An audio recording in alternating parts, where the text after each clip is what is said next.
My dear student, colleagues, and all the viewers who are watching this program live from Facebook page, Physics Adda, and the YouTube channel, I'd like to welcome you all to our International Physics webinar. And today it's our 69th International Physics webinar. So good evening to all here in Bangladesh, and a very good afternoon to all those who are watching this program live from UK.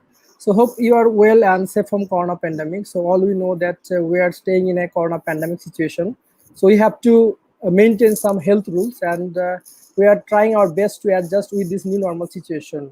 So as the institution all are closed due to the Corona pandemic, and we cannot continue our normal academic program inside the campus. So we have to start our online program to continue our normal academic program. Our Department of Physics, Pabna University of Science and Technology, has already started its online program, including online classes and online International Physics webinar. And I'm happy to share with you all that we have already completed our 68th International Physics webinar, and today is our 69th International Physics webinar. And today is very important day and great day for our department. And today I'd like to welcome you all to a joint session between the Department of Physics, Pabna University of Science and Technology, and the Department of Physics, Cavendish Laboratory, University of Cambridge, UK, in physics. And we have with us here today Dr. Russell Cowburn, FRS, Professor, Department of Physics, Cavendish Laboratory, University of Cambridge, UK. And he has he has already connected with us, so I'd like to welcome our speaker. So good evening, sir, and a very good afternoon to your part. Good evening. Welcome to our International Physics webinar, and welcome to our university and Bangladesh through online. Thank you. And I think this may be your first collaborating program with any Bangladeshi university, isn't it, sir? It is. That's quite right. Yes, I'm very excited. Great. So thanks again. I'd like to say thanks on behalf of the Department of Physics, Pabna University of Science and Technology, for accepting our invitation. So it's a very great day for our department and for our students. So they can learn a lot of things by your lecture. So for those who are new, I'd like to inform that we will divided our webinar into three parts. First of all, we'd like to introduce our speaker with all of you, and then our speaker will deliver his speech, and at the end we have a discussion time. In that time, anybody can join with us. So I think you have already come to know the title of this today's International Physics webinar, and the title is The Attraction of Magnetism, Chips, Cancer, and Crime. And our speaker is Dr. Russell Cowburn, FRS, Professor, Department of Physics, Cavendish Laboratory, University of Cambridge, Thomson Avenue, Cambridge, UK.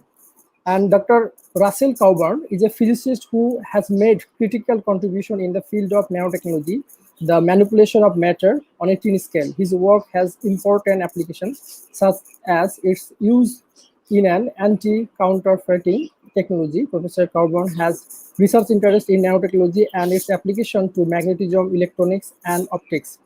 Before returning to Cambridge in 2010, he held position at the CNRS Paris, University of Durham, and Imperial College London.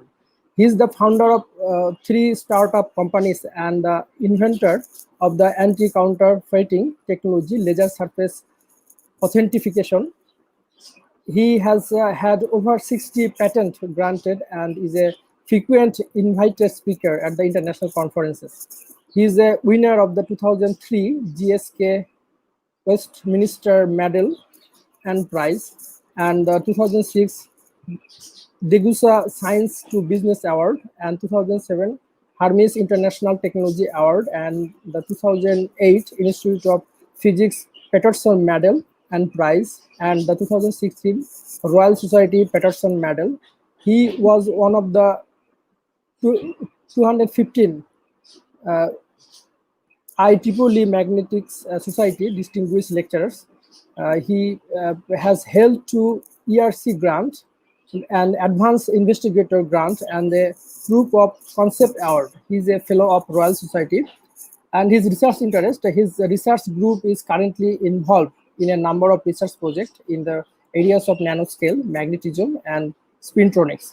Application of this basic research project includes low energy computer chips, ultra high density 3-dimensional data storage, and healthcare devices. His philosophy of research is to open a spectrum from applied physics through technology to commercialization.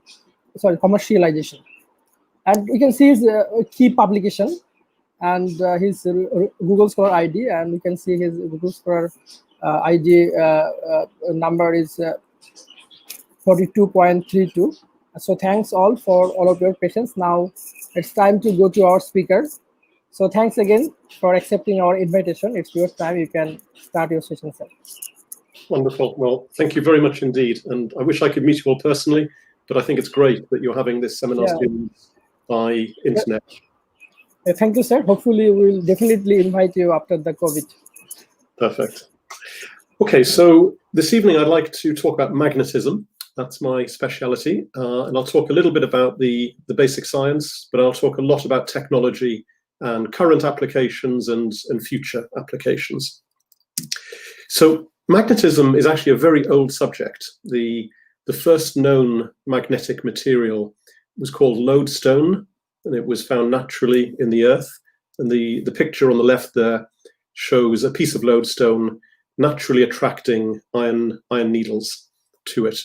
And there's a recording in the history of Britain dating right back to the 13th century, where a historian of the time commented that this kind of stone, lodestone, restores husbands to wives and increases elegance and charm in speech. Moreover, along with honey, it cures dropsy, spleen, foxmange, and burn. Now, we find this very, very strange, very funny, that what we would consider physics should be considered to be a method for increasing elegance of speech and charm and things like that. But it's fair to say that for a long time, after the original discovery of magnetism, people thought about it more as magic, as something for changing your personality or for enhancing relationships. And even today in English, we talk about somebody having a magnetic personality, meaning people like to talk to them, like to be with them. And that gets right back to the roots of magnetism. So maybe if you'd just like to take a couple of seconds and reflect and think about how many magnets do you own yourself? The sorts of things that typically contain magnets today. We've got motors, we've got transformers, so anything electrical that plugs into the mains. We've got fans, including fans for keeping a room cool, but also fans for keeping a chip cool. And we've got things like little electronic compasses in mobile phones for the navigation system. So a lot of the modern things that we have, a lot of modern technology has got magnets in it. So maybe if we just think for a few minutes, how many do we think we have? Maybe we own 10 or 20, maybe even 30 magnets. But if I show you a picture of a modern car, and I've highlighted here all of the different places where there are magnetic materials, and that's just in one piece of technology, that's just a car. And you can see here there are already 20 or 30 different magnets just in a car. Maybe we begin to realize that we own more magnets than we thought we did. But actually, the place to look, if you really want to increase the count of the number of magnets, is in a hard disk drive. Now, that might be in your desktop computer, or it might be in the cloud. Anything on YouTube or Facebook, Google, anything like that, all of the information is stored in hard disk drive, and that is fundamentally a magnetic device. And what's really interesting is if you zoom in to the disk which stores the digital data, if I were to zoom in using a magnetic microscope, i.e. a microscope that is sensitive to magnetization, I would see something like this. I would see these rows of data bits. The rows are called tracks, and you see some black bits and you see some white bits. And those are the transitions between ones and zeros. And this is how we can store hundreds of gigabytes now on a hard drive, because these individual magnets that store the data are also very small. And they are effectively individual magnets. If I were to switch now from a microscope which can see magnetism and instead look at a more conventional electron microscope that can show physical structure. If I zoom in on one of those data bits, what I actually see is this grain structure of the underlying material. And engineers have worked for years and years to optimize the chemistry and the physics of those individual grains. They're all almost exactly the same size. They're all about 8 nanometers in diameter with a relatively small standard deviation. And you've got magnetic material in the middle of the grain, and then you've got a few atoms of a non-magnetic material around the very edge of each grain. And it's that very thin layer of non-magnetic material that separates each of these grains and makes them behave almost like individual magnets. So on a typical hard drive, you could easily have 1 trillion of those, 1,000 billion. So as soon, if you own a computer or you use the cloud, already you are in control of trillions and trillions of individual magnets. So they absolutely dominate your life. Now, because I've been showing you these very small magnets, this gets us into the area of nanotechnology. And I'm sure many of you know what nanotechnology is, but let me just give you a little introduction, just in case there are some of you who haven't come across it. So this is a size scale on the left of the screen. And we all know what a meter is. That's you and me, we're all about a meter. And then if we go down a factor of 1,000 to a millimeter, again, we all know what a millimeter is. But when we go any smaller than that, then perhaps we're less familiar with everyday objects. So that, for example, is a pinhead with a human hair stretched across the top. And those little pink things are little dust mites, little creatures. Now, a human hair is roughly between 50 and 100 microns in diameter, where a micron is a millionth of a meter or 1,000th of a millimeter. And around a similar size scale, you've got the red blood cells that make up your blood. And those are a few microns in diameter. Now, we could say, what's the smallest thing that we could realistically make and manipulate? And that would really have to be a single atom. I mean, yes, I know people can split the atom and people can work with individual protons and quarks and things like that. But realistically, if we want to build material structures, then the single atom is the smallest thing we could imagine. And nanotechnology is really everything that sits in that gap. So it's everything that's bigger than an atom and it's smaller than a fraction of a micron. And just to give you a little example of the sorts of things that can be done in that particular space, this is an old picture from IBM in Switzerland, where they made an abacus, wooden bead counting machine. But instead of using wooden beads on a metal rail, they used individual molecules, and they used a scanning tunneling microscope tip to move those molecules around and to count out the numbers 1 to 10.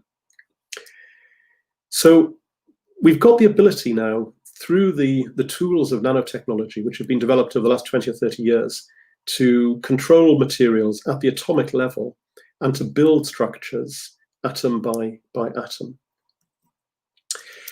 Now, there are two ideas really that I would like to communicate to you, two basic ideas that form the physics that everything else is built on. And the first is to do with the different energy terms that we have in magnetism. So if I take a piece of magnetic material, there are at least 3 different energy terms that we need to consider. The most important is the one that we call exchange energy. And that tells you how well aligned the individual electron moments on each atom are to each other. So we can think of that as, is there any splay in the magnetization? If all of the different magnetization vectors are parallel or perfectly aligned, then there would be no exchange energy. But as soon as you introduce this splay in the direction of the magnetization, you begin to introduce exchange energy. If those of you with more detailed physics backgrounds, this comes from the Heisenberg uncertainty principle, effectively. The second energy term we need to think about is anisotropy. energy. And this is to do with the absolute direction that all of the magnetization points in. So in the example that I give here, if all of the magnetization in the material is pointing up the screen, then that will have one particular value of anisotropy energy. And if it's all pointing left to right, that will have a different value. So effectively, as we move the north and south poles of a magnet from, say, here to there, if the energy changes, that is what we call anisotropy energy. Again, it's a very important term. You can't really understand magnetism without understanding anisotropy. Again, for those of you with a deeper physics background, this comes from quantum mechanical spin-orbit coupling, L.S coupling. And then the final energy term we need to think about is the magnetostatic energy. And we can think of this as a cooperation term between the different magnetization vectors, that if they're aligned in this direction so that the south pole of one is next to the north pole of another, then that gives you a low magnetostatic energy.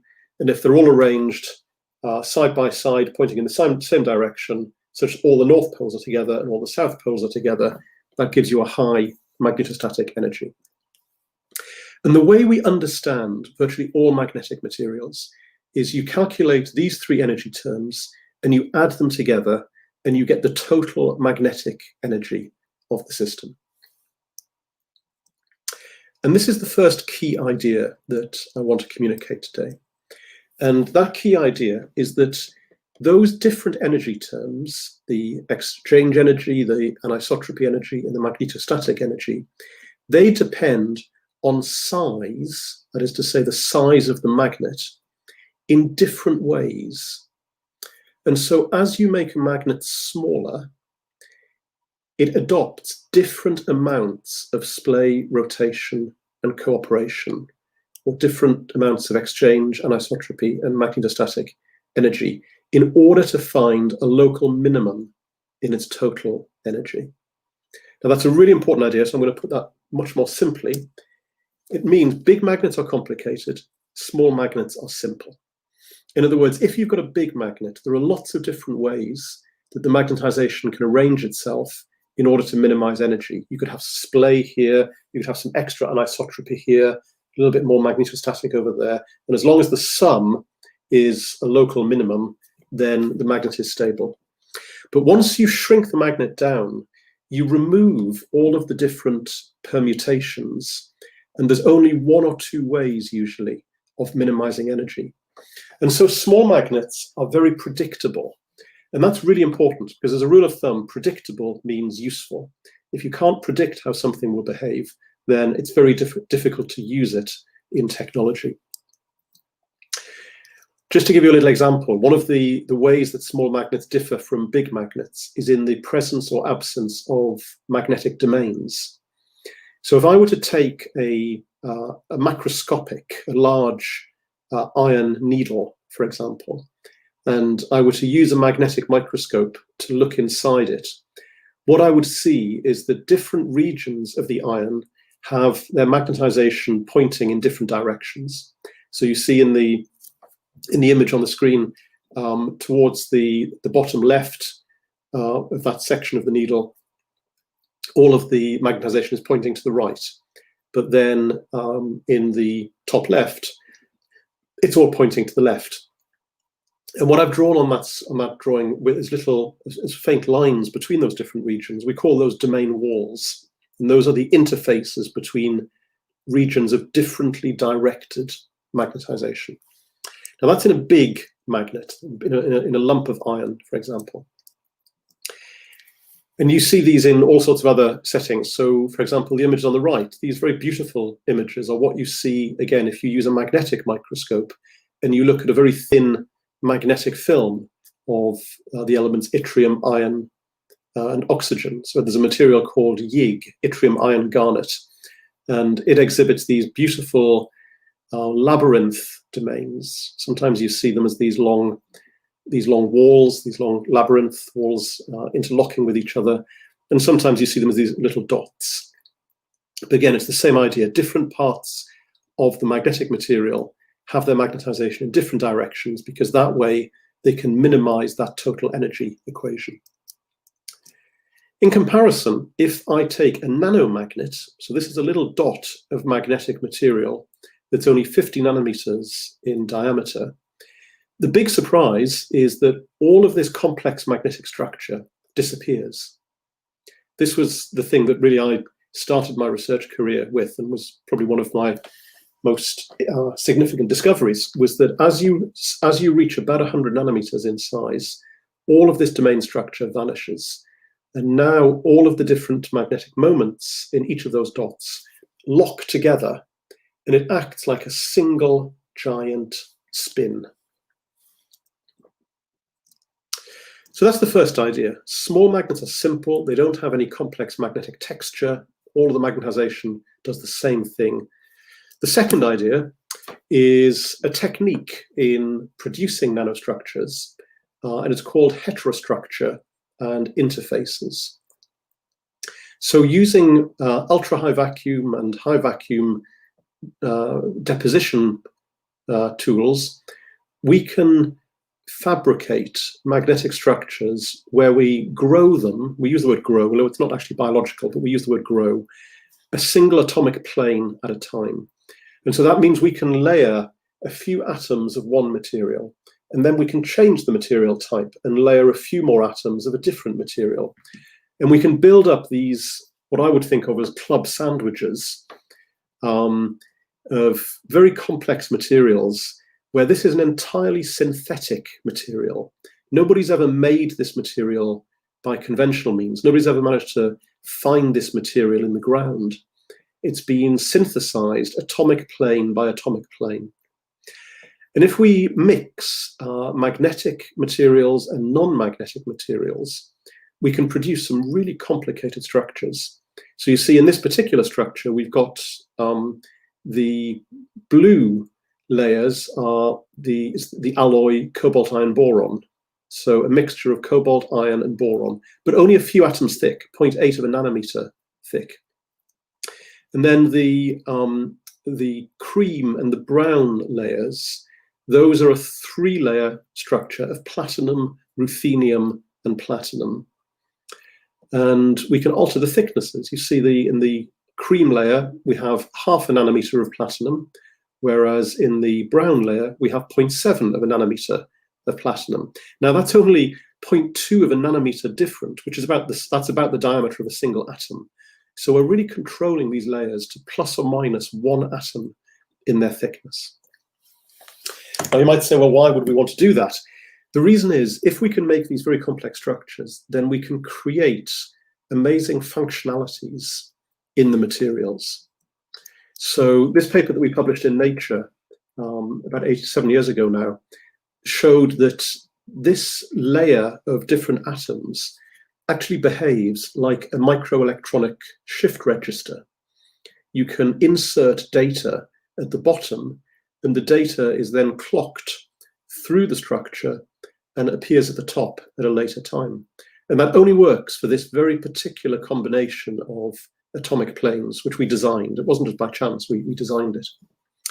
But it just gives you a new approach to building electronics and to creating new materials. So that's that second key idea, heterostructures and interfaces. Okay, let's talk a little bit about technology, and let me show you how magnetic materials are used in technology, and how those two key ideas about the small magnets being simple and the interfaces and heterostructures giving new functionalities and properties. Let me show you how those ideas are currently being used in technology. So I think this is a really interesting graph. I know it looks quite busy, but it's actually really interesting. And it just shows over the last 30 years the density at which digital data can be stored in magnetic form on a hard disk drive. So the units on the y-axis are gigabits per square inch, which is a slightly curious unit, but that is the unit that the industry uses. And if we went back to 1990, which was actually, that's when I was a physics student, in fact, so happy memories from those days, then you see we have about slightly less than 0.1 of a gigabit of data could be stored in 1 square inch of hard disk drive surface. Compare that today, and we are over 1,000 gigabits per square inch. So it's the same principle, but we're just making the data bits smaller and packing them in much more tightly onto the surface of the disk. And if you just compare today's performance with where we were when the hard disk was invented in the mid-20th century, on the right-hand side there, you see that arrow that's marked 550 million times increase. Today, we store data at a density that is 550 million times higher than it was for the very first hard disk. I think that's amazing. I can't think of any other area of engineering where the basic operational principle of a machine has remained the same, but the performance has increased by 550 million times. Imagine what that would be like if it were a car. When the car was first invented, it could travel maybe 20, 30 miles an hour. Imagine if it could travel 550 million times faster today. I mean, it would be crazy. But that is the level of improvement that we've seen in the hard drive. And that is what's made the cloud possible. If it wasn't for this increase, we wouldn't be able to store data as freely as we do.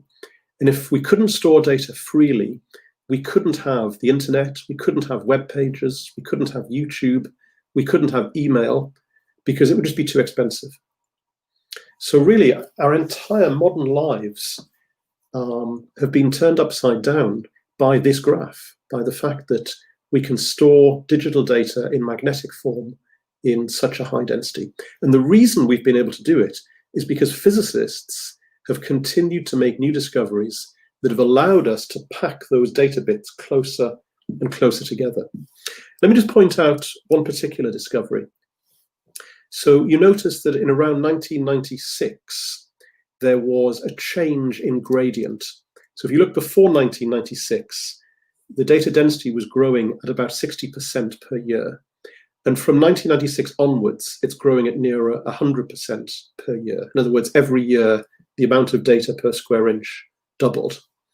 And the reason that happened was the industry introduced a new type of sensor for reading back the data called a GMR head. Now, GMR stands for Giant Magneto-Resistance.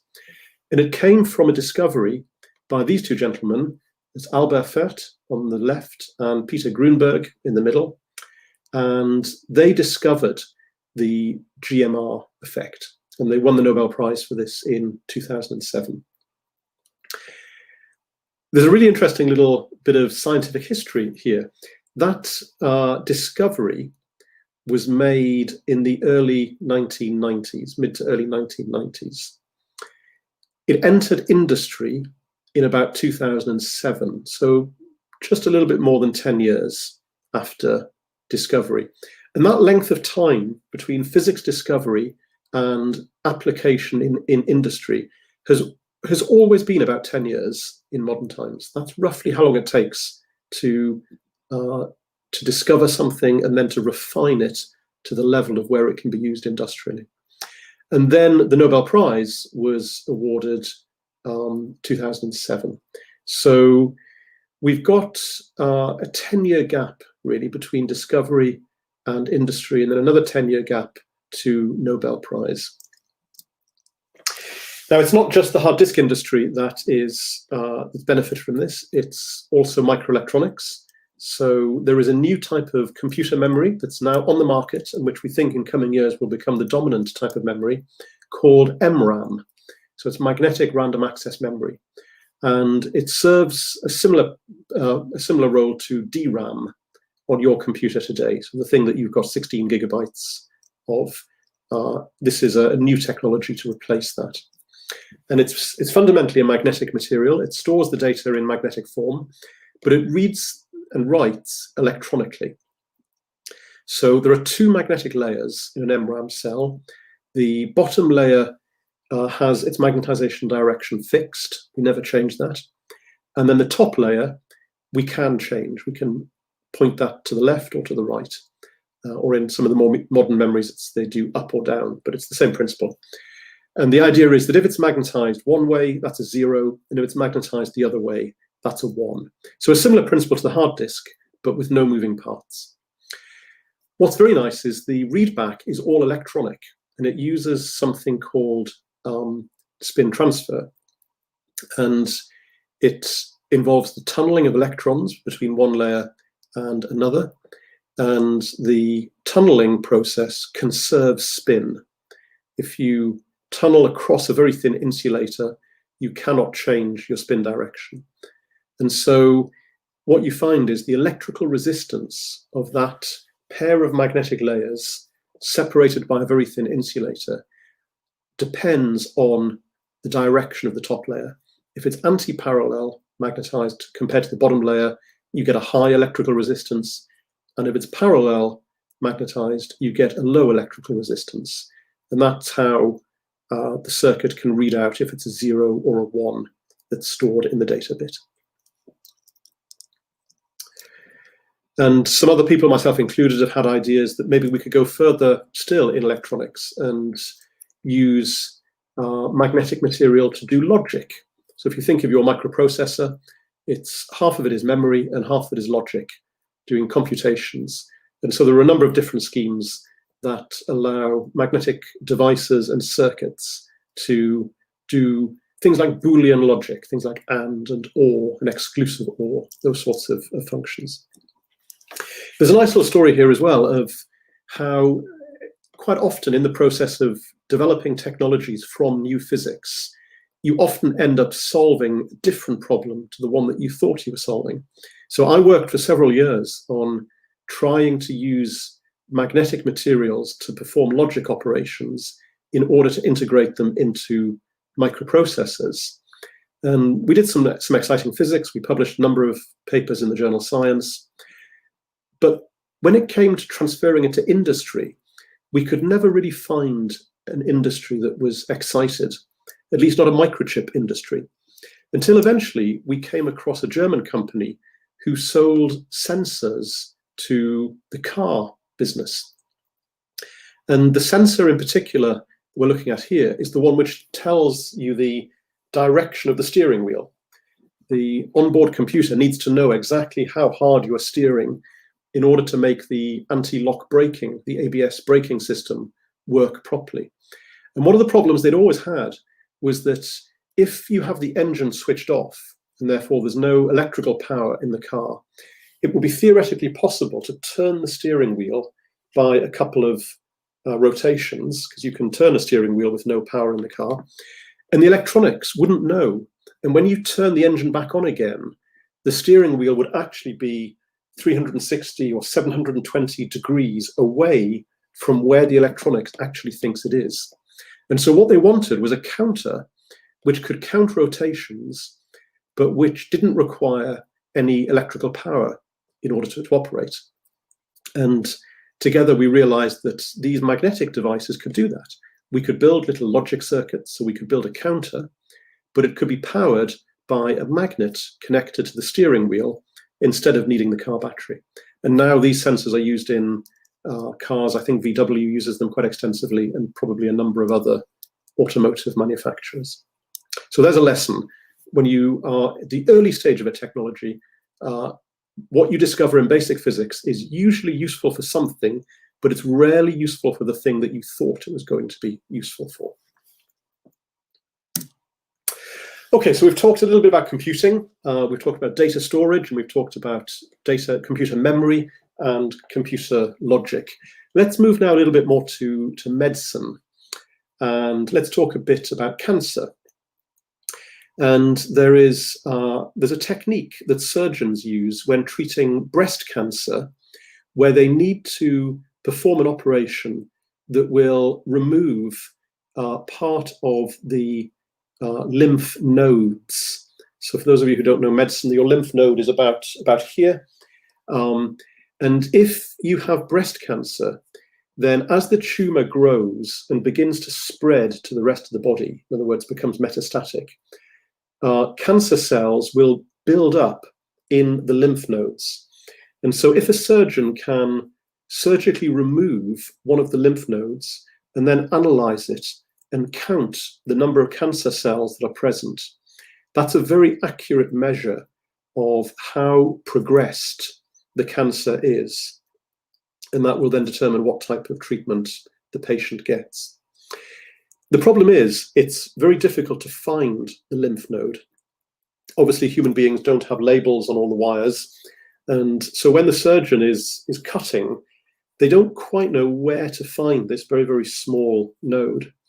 And so the way that they used to do it was to inject a radioactive material into the blood, and then to use a Geiger counter and see where the radioactive material was accumulating. And they would know that was the lymph node. But it's very difficult to use radioactive materials in surgery. You have to have a short half-life material so that it's not dangerous. But if it's a short half-life, then you have to synchronize the delivery of the radioactive material with exactly the right moment when the surgery is happening. And if the surgery is delayed for some reason, then the nuclear material is spoiled and you have to start again. So the surgeons really wanted a more convenient way of tracing the lymph node than using radioactive markers. And a spin-out company in Cambridge called Endomag, which was pioneered by a colleague of mine, Quentin Pankhurst, they developed the same principle, but using magnetic nanoparticles. So you see the little bottles at the front of the bottom left of the image. Those are little magnetic nanoparticles in solution. And the surgeon injects those into the patient just as they would inject nuclear material. But then instead of using a Geiger counter, you use this probe that you see on the right-hand side, and that detects magnetic material. And it's very, very sensitive. They've optimized it to really detect these tiny nanoparticles. And the surgeon then scans this probe over the area where the lymph node is until it goes beep, and then you know the lymph node is directly underneath the probe, and that's the place where the surgeon cuts. And it's wonderful technology, and this has now been used in many thousands of surgical procedures around the world, and it's now established as the standard way of doing biopsies on lymph nodes for cancer. There's another exciting development with magnetic materials coming in the area of magnetic imaging. So I'm sure many of you know about MRI scanners, magnetic resonance imaging, and that uses the nuclear hyperfine interaction. There is an alternative which is currently being developed called MPI, which is magnetic particle imaging. And it's a real thing. The machine you see on the right-hand side is an actual machine manufactured by Bruker, the scientific instrumentation company. But you'll notice the place where the patient goes in the middle is very small, and that's because this is not a human machine, this is an animal machine. So it's a smaller scale version, and we don't have any human scale machines yet, but they're coming very, very soon. And the idea of MPI imaging is based on the physics of superparamagnetism. So superparamagnetism is a phenomenon that happens to magnetic nanoparticles, and it's when the anisotropy energy is comparable to the KT thermal fluctuation due to thermodynamics. And when that happens, instead of the magnetization being fixed in one direction, as a magnet usually is, it's free to fluctuate randomly. And so over time, it points in all directions. And so it appears to be non-magnetic. And so if we look at this curve, where H is the externally applied magnetic field, and M is the magnetization of the nanoparticle, if I have 0 applied H, then I get 0 M. And that's because over a time average, the magnetization vector is pointing in all different directions, and so it averages to 0. But as soon as I apply a small amount of external magnetic field, then M begins to rise very quickly. And that's because I begin to limit the thermal fluctuations. It can now only fluctuate in a cone around the applied magnetic field direction. And so it's like a material which is non-magnetic if you don't apply a field, but it becomes strongly magnetic if you apply a weak magnetic field. And so we can think of the magnetic particles as being active or inactive, depending on how strong an external field you apply. And the very clever magnetic particle imaging uses 3 pairs of coils to generate a magnetic null point. And the patient sits in the middle of those 3 coils. And there is one place in the whole volume where there is 0 magnetic field, and all other places there is a strong magnetic field. And only in the place where you have 0 magnetic field, the magnetic particles are active. And if you are anywhere else, the particles are inactive. And the machine then adjusts the strength of the current in the different coils, and it scans the null point across the whole of the volume of the patient. So pixel by pixel, you can activate the magnetic particles if there are any in that particular part of the patient. And this allows you to build up an image just as you would with MRI. But whereas with MRI, you're primarily looking at water content of tissue, with this technique, you're looking for magnetic nanoparticles. And that's really powerful because it means that if you functionalize the surface of your magnetic nanoparticle so that it binds to, for example, a receptor protein on a cell or a tumor, you can make the particles only attach themselves to things that are of medical interest to you. So you end up with an image that only shows you cancer tumors, for example. And that's very powerful for diagnostics, because the trouble with MRI is everything is just a shade of gray. And it's very hard to know if what you're looking at is a tumor, or is it bone, or is it just a piece of fat. Very difficult to interpret. But this technique really lights up the things that you are interested in as a medical person. Then there's another area in biomedicine which is using magnetic nanoparticles, and that's in therapy and treating of cancer. And the technique is called magnetic hypothermia.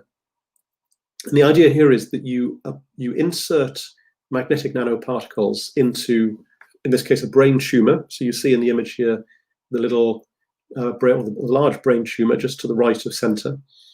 You insert magnetic nanoparticles into it, and then you place the whole patient in an oscillating magnetic field. And the result of the oscillating magnetic field is to heat up the magnetic nanoparticles, but only the particles. The rest of the body doesn't mind being in an oscillating magnetic field, but only the particles get hot, because the magnetic field forces them to go around their hysteresis loop, work is done, and heat is emitted. And you can use that to kill the tumor, for example. If you raise the temperature of a cancer tumor, it dies very quickly. And so this is a very nice way of locally killing a tumor without having to inject chemicals or do radiotherapy or anything that's likely to kill cells that are around the tumor. Only the tumor itself is affected. And this is a new technique, but it is in use in patients. There's a company in Germany that's licensed to do it on patients. And I think we may see more of this in coming years. One of the things that I've been working on over the last few years is whether we can go a little bit further, especially in the biomedical applications, but to use slightly smarter magnetic nanoparticles than are currently used. At the moment, most of the nanoparticles that are used in biomedicine are iron oxide, a few nanometers of iron oxide with maybe a coating of something else around them. And what we wanted to know was, could we take these heterostructures and interfaces and use those to make magnetic structures that we could then put into patients and use for diagnostics? The hope being that we could design our magnetic materials in exactly the same way as we designed them for electronic circuits and for memory, but now could we optimize them for things like magnetic hypothermia or other ways of detecting or killing cancer tumors. So we ended up taking these multi-layers, these atomically precise club sandwiches of magnetic material, and we used some photolithography, or nanolithography techniques to make them into little discs. Now, initially, those discs were on a wafer, but we arranged for what's called a release layer to be at the very bottom of the structures. So we can dissolve that, and then the little discs, they leave the silicon wafer and they float off into solution. And we've made a suspension, so it's like milk, if you like. But it's a suspension where each particle is atomically precise in its composition and can have very advanced magnetic properties. And one of the things we wanted to try this one was in treating brain tumors, first in mice, but ultimately in humans. And this type of cancer is called glioblastoma. And it's a very nasty cancer because there are very, very few therapies for it. And the idea we had was that if these discs were exposed to a magnetic field, they would move. And if we apply an oscillating or a rotating magnetic field, then we could spin the little discs. And if they were spinning inside the brain tumor, they would probably destroy the cells that make up the tumor. If you calculate the forces and the torques that would be applied to a nanoparticle in the presence of a rotating magnetic field, they're actually much stronger than the maximum strength of cell walls and things like that. So we could break the cell from the inside by mechanically disrupting it. And we did a lot of work on this, a lot of experiments, and this is probably one of the most exciting, where we did some experiments on mice that had brain tumors, and we injected the nanoparticles into their brains, and then we put the mice into a magnet that was connected to a motor, so the magnet was spinning, and we had a rotating magnetic field. Those were the discs, the little discs inside the tumor. And we did this every day for an hour or so. And then we measured how long the mice live. And the green curve shows the control.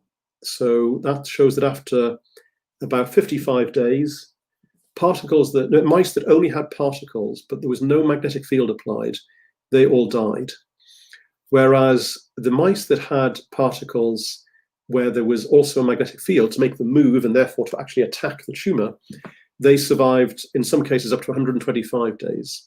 So it was only a small sample, but it showed that the mice, on average, lived much longer as a result. And so there's a lot more work to be done here. But maybe this is a new approach to cancer therapy. Instead of chemotherapy or radiotherapy, we could use magnetic nanoparticle therapy instead. Okay, let me just say a little word about crime and safety and security. So there are many track and trace technologies, many security technologies that use magnetic materials. In fact, I don't know if you have it in Bangladesh, but in Britain, we, on our checks that we write, every check has a number written on the bottom that looks just like that. It's a very special font. And in fact, that is magnetic ink. It is ink that has magnetic nanoparticles in it. And that allows a technology called MICA, magnetic ink character recognition, to be used, which means a machine can read that number. And the beauty of reading it through a magnetic material is that there's no risk of it getting dirty. If somebody scribbles on it or it gets crumpled or dirty, you can still read it. You don't need to be able to optically see the numbers. And in fact, if you take an American $20 bill, there are some little magnetic nanoparticles embedded just in the bottom there, just underneath the president's chin. There's an area that is very weakly magnetic. It's quite difficult to detect, but if you have a sensitive enough magnetometer, you can pick that up. And this is one of the ways that machines can automatically test if currency is counterfeit or not. There's again, related to safety, there's a very nice technology used in removing pollutants from water. And this is a problem in many parts of the world. And I imagine in Bangladesh, actually, there'll be areas where there is water that has chemical pollution, which is difficult to clean up.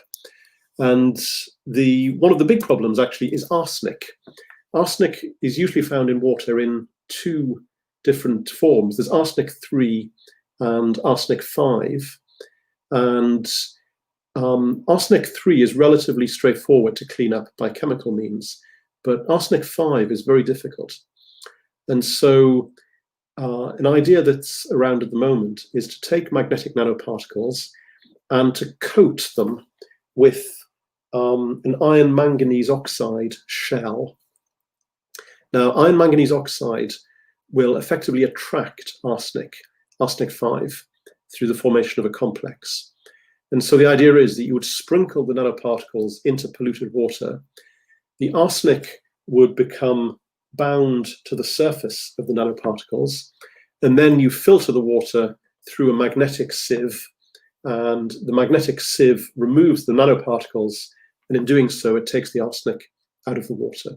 And this could be very useful for cleaning up water that's currently toxic and dangerous to drink, and making it safe and clean. And the nice thing is, because you take the magnetic particles out at the end, you're not left with any new contaminant in the water. You remove not just the original contamination, but you also remove all of the nanoparticles that you added to clean it up. And there's a similar idea for not so much cleaning arsenic, but for cleaning oil out of the sea after oil spills from oil tankers.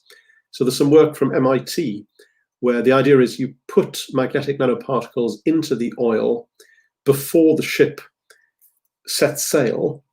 And then if during its journey, if there is an accident and the oil is spilt, you can then attract the oil using magnets. So I'm just going to play this little movie that MIT have published, showing you a little demonstration of collecting oil that is already embedded with magnetic nanoparticles using some magnets. So I hope you can see this okay. All right, so this is our video with the test facility. We're putting in water. Here is the permanent magnets. These are 6,000 Gauss strength, so it's 0.6 Tesla. Okay, now we're introducing some magnetic fluid oil. And you see that they immediately climb above the surface of the water, forms these sort of spherical with spikes magnetic fluid on the tops of the magnets. And you see we can inject them here, but the magnets are very strong and they attract the fluid to flow through the water and then jump above to the top of these magnets. Now, to get them into a pipeline, we would use a suction pump, and we can suck each of these tops of these magnets with magnetic fluid and suck them into a pipeline. But instead, we're going to first put in a Hallback array. Hallback array is... There we go, wonderful. Okay, I'm coming to the end now, but so I've shown you some basic physics. I've shown you some technology. Let me just end now with a vision for the future of the big challenges. What do I consider to be the big challenges in magnetism, which we need our best physicists to be working on? So here are just a few thoughts. And the first one is to do with the big problem of heat and thermal fluctuations. So any digital device that I might make using magnetism, so maybe it's a memory device or a logic device, anything that's got a data representation by magnetism, the way we think about it thermodynamically is like this. We think of an energy profile, 2 energy wells with an energy barrier in between, and usually the data 0, which is magnetization up on the left, or the data 1, which is magnetization down on the right, those have the same energy, but they're separated by an energy barrier in between. And so if I want to change my data value, either because I'm recording new data or it's the result of a computation, if I want to change it from a 0 to a 1, then I have to raise the energy of the system over the barrier, and then it drops down, the energy is released, and I've changed the data state. In practice, however, the particle doesn't quite look like this. This would be true at 0 Kelvin, but at room temperature, there are natural fluctuations. And so the particle is sitting in its well, but fluctuating by kT. And every now and again, there is enough energy that statistically it can hop over the barrier to the other side. And if that happens, my data is lost. What I had as a 0 becomes a 1. And so what we need to think about is the height of that barrier compared to the amplitude of the thermodynamic fluctuation of the magnetization. And so we can write down a stability ratio, which is just the ratio of that barrier height to the fluctuation. Now, we all want our data to be stable, and so we want the stability ratio to be high. Therefore, we want a high barrier, or we want a low fluctuation. To have a low fluctuation means a low temperature, but we don't really want to have to run our devices in liquid nitrogen. So if we are to operate at room temperature, then the fluctuation is fixed. We can't really adjust that. So the only thing we can really control is the barrier height. So you might say, well, let's just make the barrier as high as possible. Then the data is as stable as possible. But the problem with that is the higher the barrier, the more work we have to do when we want to change the data ourselves. And so the device consumes more power. And so we have a trade-off between how much power the device consumes during normal operation versus how stable the data is in the long term. The beauty of magnetism is that we are able to tune that barrier height to exactly whatever value we like. You can't do that in conventional electronics, where the barrier height is fixed by the silicon band gap. In magnetism, we can control the height across a very wide range of values. And so, personally, I think one of the things that magnetism can bring to all of digital, the whole digital world in the future, is the ability to bring a perfect balance between stability and heat and power, which is very much needed at the moment. So that's one challenge. A second challenge I've called controlling magnetism by electricity. And this really gets to the very heart of physics. If my laboratory, the Cavendish laboratory, was founded by James Clerk Maxwell, whom you may know of from Maxwell's equations. And essentially Maxwell's equations describe the relationship between magnetism and electricity. And I think if I went back 100 years and asked James Clerk Maxwell, what is the relationship between magnetism and electricity? He would say, well, that's very easy. I make an electrical circuit, an electrical current flows, a magnetic field is generated by that current, and that magnetic field interacts with another magnet.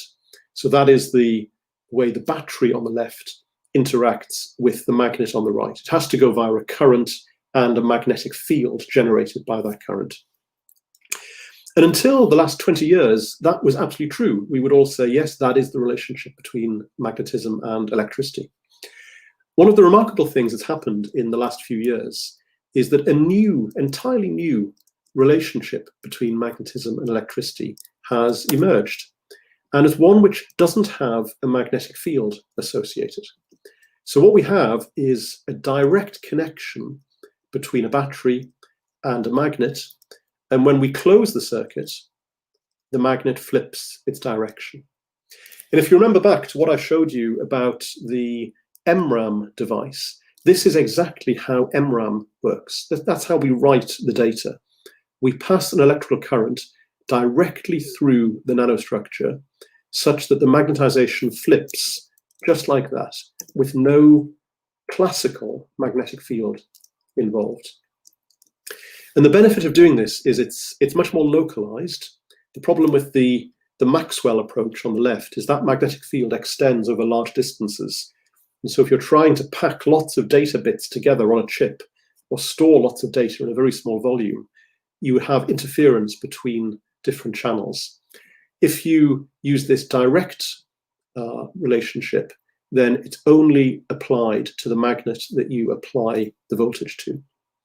The other big benefit is the power dissipation is much lower. So this gets us back to this idea of heat and power again. So this is a very efficient, a very low energy way of controlling magnetism. But this is very new. There are many things that we don't yet understand, and this is a major research topic throughout the world at the moment. And the final big challenge that I would set you if you want to contribute to this in coming years is we need to discover new magnetic materials. Now you might think, well, the periodic table is only so big. Surely we know which elements are magnetic. And indeed we do. And there are only 3 of them at room temperature. There's iron, cobalt, and nickel. But we can make alloys out of them. We can combine them together, and we can combine other non-magnetic materials as well. So for example, a very old and very useful magnetic material is called permalloy, and that's 80 parts nickel to 20 parts iron. Another very important material in renewable energy, for example, is neodymium iron boron.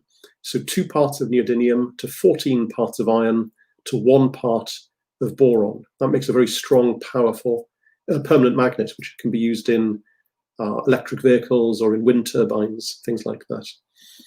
If you combine a little bit of boron with cobalt iron, so you get what we call CoFeb, cobalt iron boron, 40 parts cobalt, 20 parts iron, 20 parts boron. That's the material that a lot of MRAM devices are made from. And I said at the very beginning that electricity transformers use magnetism, and virtually all of the world's transformers use an alloy of iron and 3% silicon. So there are just 4 examples I've given you of where you can take those basic ferromagnetic elements, iron, cobalt, and nickel, and you can combine them with other things to make new materials.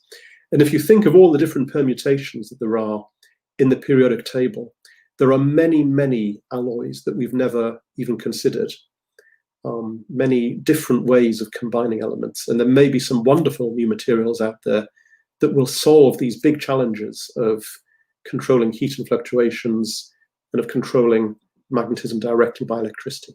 So we need to discover new magnetic materials. That's our 3rd big challenge.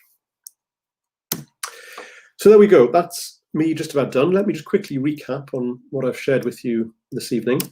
So nanotechnology, this ability to make and control at the atomic scale, allows us to balance the energy terms in a magnet to create very simple and controllable magnetic states. Remember, that was our first lesson.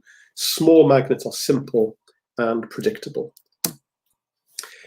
And this has got important applications in computing. We can make high density, low power, sometimes 0 power in the case of my little counter for counting steering wheel rotations, low power memory for computing. There's a whole area of interest in biomedicine. Biotechnologists are pioneering new forms of cancer therapy and medical imaging based on magnetic nanoparticles.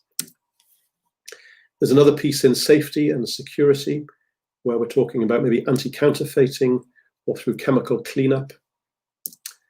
And maybe in the future, magnetism can help us to address what I would consider to be the greatest problem in the future of electronics, how to control heat and thermal fluctuations. But before we can do that, we need to learn some new physics. We need to learn better how to control magnetism directly using electricity rather than going via a classical magnetic field. And we need to discover some new magnetic materials, some new alloys by combining magnetic and non-magnetic elements together. And with that, I'm going to thank you very much indeed for your attention. I hope you found this useful. And I'm very happy to take some questions if you'd like to gather those together. Thank you very much. Thank you, sir, for your wonderful and exciting lecture. So I think our students have learned a lot of things from your lecture. So if you allow us, so we can start our discussion session. We have got some question and comment, and we have also got 2 of our guests with us in our discussion session. So one of them is special. So we have with us Dr. Mohammad Basit, sir. He's from Buet. He's currently working as the professor, Department of Physics, Buet. I just welcome our professor, sir. Welcome to our international. Yes, thank you. I'm hearing. Can you hear me? Am I audible? Sir. Hello. Yes. Okay. Yeah. Yes, please. You can. Okay, sir. Thank you very much. So may I ask something for Professor Russell Cowburn? Yes. Hello, Professor Russell Cowburn. I'm an ex-student of Professor John Chapman from Glasgow, from University of Glasgow. Oh yes, John. Yeah. John was my supervisor actually. And I met you several times actually in UK and some other places. So I was there from 2007 to 2011 actually. So and when John left the group actually as the dean, then Steve was my supervisor. Right. Stephen was my supervisor. And I was the last generation of working on permanent nanowires actually. So yes, my work was on fibbing by focused beam irradiation, the controlling of the domain wall in permanent nanowires. So probably we were the last generation of those works actually. But the main inspiration of those works are, I think, you and Professor Stuart Parking, if I'm not wrong. Yes. So just one thing I would like. I'm very happy to see you here in Bangladesh. Actually, I didn't expect you. Actually, it was very exciting for me because. So a professor like you, so you are delivering lectures in front, and our students are there, and so thank you very much, and I most welcome you in Bangladesh. So I'd like to say, do you have some collaboration with Glasgow Group? Not at the moment. No, I don't. I'm collaborating more with biotechnology people at the moment because my personal interests are focused almost entirely now on biomedical. I see.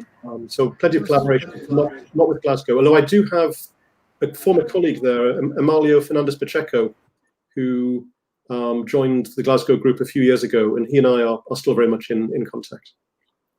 So do you do anything, any work on Skyrmion at the moment, or no? You're not on Skyrmion? No, I'm not involved in the Skyrmion work. I mean, it's very interesting work, but I'm not doing it myself.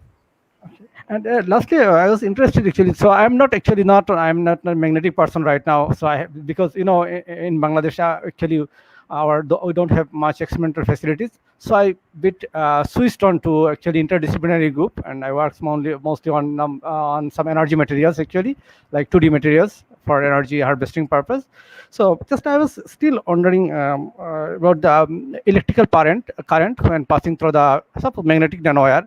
So what about the heating effect? The which problem was very it was very pronounced problem earlier days. So do you able to solve it actually? Just the heating which caused and which damaged the wire, or just made it unable to form the device like what was proposed by Stuart Parking. I forgot the name, but Stuart Parking proposed some, and he also proposed some logic devices actually. So what about that actually? Is it implemented right now, or this is still under investigation? So maybe I'll just give a word of context to everybody else here. So the ideas that I was talking about here of direct controlling of magnetism through electricity, as our friend rightly points out, one of the big problems that was found in the early days was that the amount of current, though the amount of current was relatively small, the nanowire diameter was very, very small. And so the joule heating of that current was still quite considerable. And it was very close to the point at which the wire would be destroyed. And so for the last few years, all of the focus on this research has been trying to make it possible to interact directly between voltage and magnetism with generating as low a current density as possible. And I think, I'm not so close to it now either, but my understanding is enormous progress has been made in reducing that current density. And the density is probably 100 times lower now than it was when you and I were working on permalloy nanowires. But it's still a problem. It's probably still the major limitation, I would say. Okay, that's good. So I was just wondering whether it is a problem. So still it is a problem. I hope this will be solved in near future. Thank you very much, Professor Russell Cowburn. And I think some other person will ask question. Thank you very much once again. So thank you, sir, for your presence. Our webinars become more exciting. So thanks for your question and suggestion. So we have with us another guest, so Angon Chatterjee. I will add Angon Chatterjee. Yeah. Can you hear? Okay. Am I audible? Yeah. Do you have any question? Okay. Good evening, sir. Yeah. Good evening. It's an honor for me to talk with you. Sir, I have a few questions for you. If you allow me, then can I ask you? Okay. So, Yeah, sir, my first question is, sir, can MPI device cause harm to human body? Sorry, say that again. Can what? Sir, can MPI device cause harm to our human body? Harmful for our human body. MPI. Sorry, MPI. MPI device. Let me think about that a second. So that is one of the things that limits how much magnetic field you can apply through the coils. The human body can withstand uniform magnetic fields very well. So for example, if you go for an MRI, conventional MRI scan, they will apply a magnetic field of about 7 Tesla to your body, which is a very, very strong magnetic field. 7 Tesla is enormous. And the majority of the cost of an MRI machine is actually in generating a 7 Tesla field. You need enormous electromagnets and cryogenically cooled and things like that. The human body is less good at tolerating magnetic field gradients, so dB by dx. And unfortunately, it's in MPI, it is gradients that you use and not uniform field. On the other hand, the technique is quite sensitive, and so you don't need a particularly strong gradient. But you are quite right, sir, that the limitation, one of the big limitations is how much gradient you can safely apply to a human body. Yeah. Sir, my second question is, what more benefits can we get through MPI device than MRI? So the big improvement is specific imaging. So MRI indicates all cells and all biomaterial. MPI only indicates human material that has magnetic nanoparticles attached. And so it's a way of being able to identify tumor from healthy tissue, for example. It's more specific than MRI. Sir, sir, I have a last question. So thank Sir, you. as I read your bio, I came to know that you are also founder of 3 institutions. And as an entrepreneur, can you give me some advice that how can I be a future entrepreneur? Well, that's a whole other lecture. I have another lecture on how scientists can be entrepreneurs, but maybe not now. I mean, I think the most important thing is to encourage people that it is possible. Sometimes we think that because we are trained as physicists or as scientists, that means we can only do science. We can't do anything else.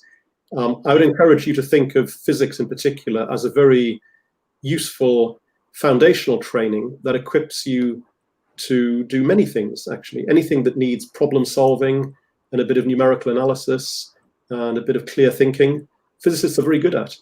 And so just because you're a physicist doesn't mean you can't be a business person as well.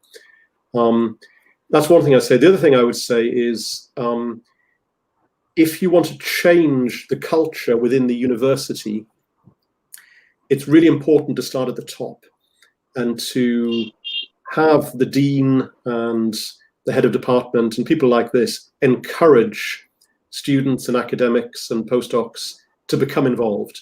This happened in Britain in about 1980. So before 1980, if I went to my physics department and said, I would like to start a company, they would say, please don't do that. You're a physicist. Please stick to what you know best. Don't become distracted. Today, if I go to my department and say, I'd like to start a company, they say, well done, we'll promote you, congratulations.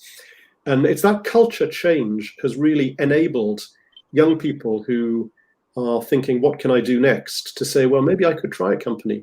And if they're being encouraged by their professors and by the institution, then it's much more likely that they will do it. So Thank you, sir. So could you introduce yourself? I know you well, so could you introduce yourself for all of us? Yeah, actually, sir, I am a class 11 student in Pabna, Edward College, Pabna. And I really have some interest in physics and math. I really love to do it. So thanks, Ongon, for joining with us. So, so we have got some question in the comments. So if you allow, we can start to read it out. So the first question, sir, the application of nanotechnology in medicine are literally endless. So when we can see nanomedicine coming into market? That's a really interesting question. I mean, it is there to some degree. So, for example, this is absolutely nanomedicine in the market. It's not just a prototype. This is thoroughly established. It's well documented. All of the safety protocols are thoroughly worked through. Whereas things like this are much more early and experimental. I think, as I said, this is only used on animals at the moment. So there's quite a spectrum between these different things, but it does exist. I think it's fair to say that many medical doctors have been quite slow to get excited about nanotechnology. And it's partly to do with the way different research disciplines think. So as a physicist, I get excited by what could happen. So I look at a technology, a new technology, and I say, well, I don't care that nobody's ever done this before. What I care about more is what could they do in the future? Medical doctors don't always think like that. Medical doctors, if you show them a new technology, they would say, great, now show me 1,000 case studies. Show me which hospitals have used this extensively. And of course, with a new technology like nanotechnology, we don't have those examples yet. So it is a slow process, but it is happening little by little. And it's largely driven by the startup companies. So I'm optimistic that in the future we will see more nanomedicine, but it's only the beginning at the moment.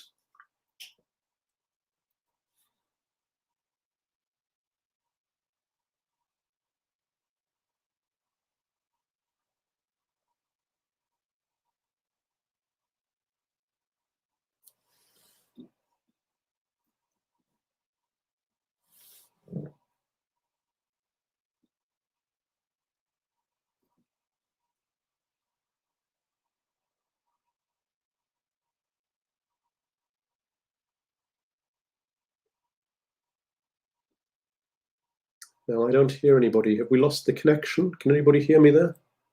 Okay, sorry. Okay. So thank you, sir, for your answer. So there is another question. So could I request you to explain prospect of magnetic nanoparticles, assisted CRISPR, CAS9, and is there any prospect to use the CRISPR, CAS9 in the case of COVID-19? Interesting. So CRISPR-Cas9 is a very exciting biotech method that allows DNA to be edited. I don't know of any work that combines CRISPR-Cas9 with magnetic nanoparticles, although it's absolutely the sort of thing that would be very exciting to do.